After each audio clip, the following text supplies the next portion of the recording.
આપણી વચ્ચે ઉપસ્થિત આપણા સમાજના દરેક દરેક આગેવાનો જે ખરેખર મન મૂકી અને આપણા બાળકોનું સન્માન કરવા માટે ઉપસ્થિત થયા છે, ત્યારે ખરેખર મને ખુશી થાય છે. અને આજે હું અત્યારે ટકોર કરવાની જ હતી કે આટલી બધી દીકરીઓ અને માંડ દીકરા 2-5 દેખાય છે, એટલે હું તો વાલીઓને ઠપકો આપું જ, સ્ટેજ પર બેઠેલા વાલીઓને પણ આપું ને તમારા મમ્મી પપ્પાને પણ આપું. કેમ દીકરીઓ આટલું સરસ ભણે છે, દીકરા કેમ નથી ભણતા? આ ચિંતાનો વિષય છે આપણા સમાજ માટે. કાલે ઉઠીને દીકરીઓ ખૂબ ભણશે ને એના લાયક દીકરો નહીં મળે તો શું થશે? હે?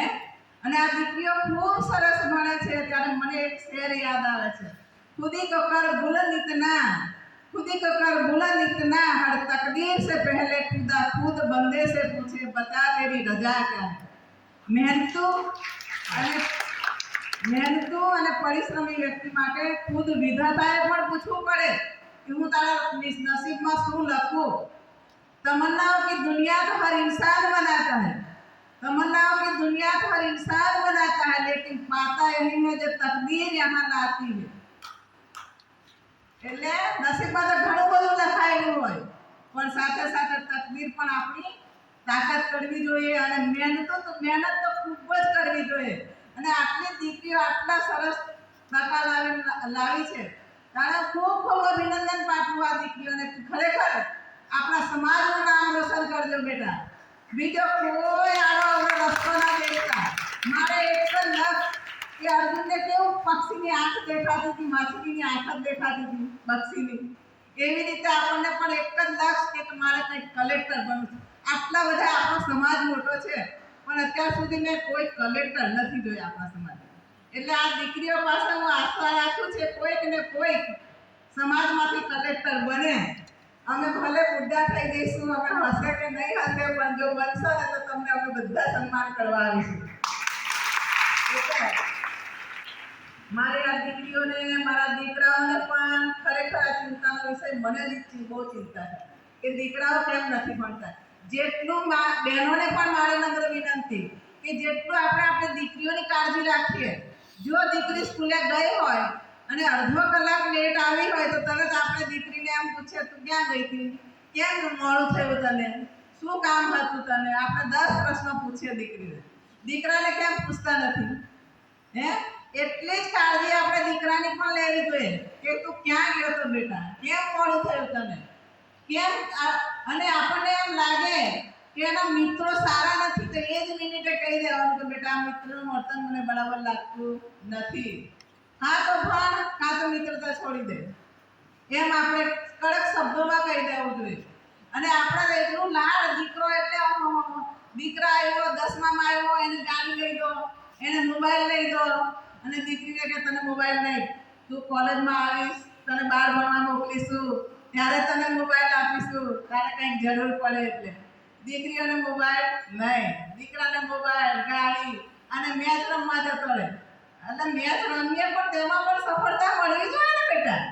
હે? આટલી બધી IPL રમાય, બધું રમાય, કોઈ તરી સમાજનો દીકરો દેખાય છે આપણને? હે? દીકરાએ પણ તો કંઈક કરવું જોઈએ કે નહીં?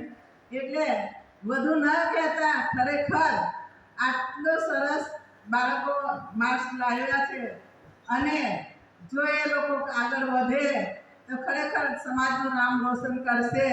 આજે કોણ કહેતું હતું, હું બી કહેતા હતા કે કોણ કહે કોઈને સરપંચ કોને બનવું છે અને કોને નેતા બનવું છે. સરપંચ નેતા બનીશું પણ ખૂબ ભણી તાકાત અને શક્તિશાળી બનીને આપણે સરપંચ નેતા બનીશું. કારણ કે આપણી સામે આપણને એક અધિકારી સામે અવાજ ઉઠાવવાની એક પ્રેવડ હોવી જોઈએ. અને અધિકારી આપણને શું દબરાવી જાય. આજે સરપંચ હોય તો આપણે જોઈએ છે તલાટી, સરપંચ એ તલાટીનો સાહેબ કહેવાય, તેના બદલે તલાટી સરપંચનો સાહેબ. આપણા સરપંચો તે તલાટીના સાહેબ કરતા એમની પાછળ પડે અને તે તલાટીને તો એવું લાગે કે આમને કંઈ સમજ જ નહીં પડતી. આપણે હોશિયાર બનવું પડે. સરપંચ તરીકે તલાટી પાસે કેવું કામ લેવું, એ આવે છે કે નહીં નિયમિત આપણા ગામમાં, એનું ધ્યાન રાખવું. અને અમે તો જુઓ ને આપણે તાલુકા પંચાયત સરપંચ, તાલુકા પંચાયત, જિલ્લા પંચાયત, જે સ્થાનિક સ્વરાજ્યની બધી ચૂંટણીઓમાં 50% મહિલાઓ થઈ ગઈ છે. એટલે શિક્ષિત બની, સુરક્ષિત બની અને જો બનીએ, સારું પદ પ્રાપ્ત કરીએ તો કોઈની તાકાત નથી કે આપણને બનાવી જાય. એટલા માટે હું પણ મેં તો સ્વબળે આગળ આવેલી છું. એટલે છેવાડાના ભીલવસ્તી ગામમાં 1 થી 4 ધોરણ ત્યાં શિક્ષણ લીધું, બોડિયા શિક્ષણ લીધું.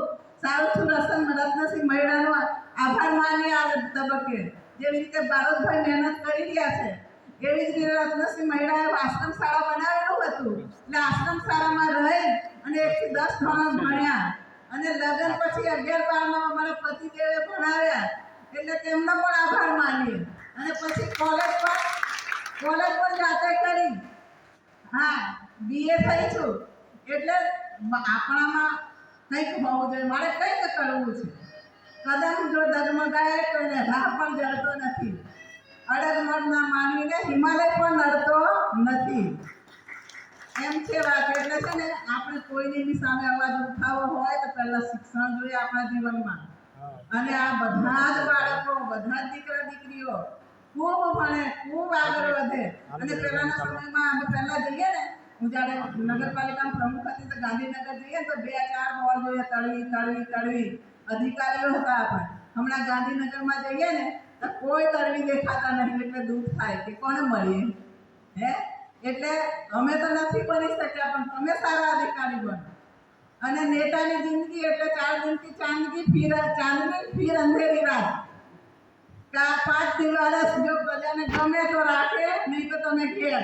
એના કરતા અધિકારી ના બનીએ. 58 વર્ષના રાજા, 58 વર્ષ સુધી આપણે મમ્મીભાઈ કેવી આમ રોકથી પીઆઈ તરીકે જિંદગી કાઢી. એવી રીતે અધિકારી બનવાનો. પછી નિવૃત્ત થઈને આપણે ચંદ્રકાંતભાઈ જેવું, આપણા ભાઈ શ્રી રસિકભાઈ બધા સેવા આપી જ રહ્યા છે ને. અમારા દિનેશભાઈ એ પણ પહેલા સર્વિસ કરતા હતા, એ પણ હમણાં સેવા આપી રહ્યા છે. જેને મનને ખરેખર સમાજની સેવા કરવાની ઈચ્છા હોય એને ગમે ત્યારે કરી શકે છે.